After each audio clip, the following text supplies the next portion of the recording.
Pasi ambasadori i Bashkimit Evropian Rokas deklaroi se zyrës së Bashkimit Evropian në Maqedoni figuron se kanalizimi në Zajas është projekt i përfunduar, por që në fakt në terren punët nuk tregojnë këtë. Partia në pushtet vlen doli me akuza të ashpra ndaj BDI-s, kuadrët e secilës kanë udhëhequr me komunën e Kërçovës kur ka nisur projekti.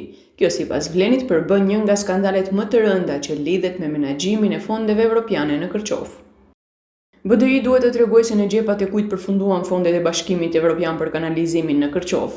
Pikërisht, gjatë qeverisjes së BDI-s, ky projekt duhet të përfundonte në vitin 2024 me fonde të BE-s. Sot nuk ka projekt funksional, nuk ka përgjegjësi politike dhe nuk ka asnjë shpjegim bindës nga BDI-a se ku mbetën fondet dhe pse qytetarët u lan pak të investimi jetik. Ambasadori i Bashkimit Evropian në Maqedoni dje u tha gazetarëve se në zyrën e Bashkimit Evropian në Maqedoni figuron se kanalizimi nga Zajazi deri në Kërçov ka përfunduar në vitin 2024.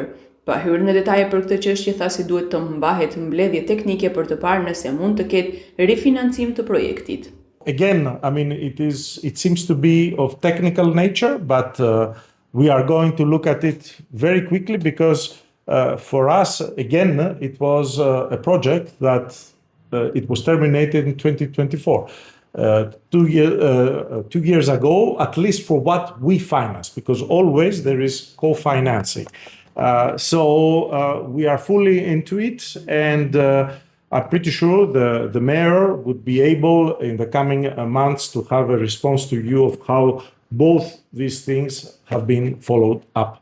Kujtojmë se punimet për rrjetin e kanalizimit u ndërprerën në gjysmë pasi kompania dhe banka nga Azerbajxhani të cilat kishin tenderin bankrotuan, me që rast u bllokua puna e këtij kanalizimi.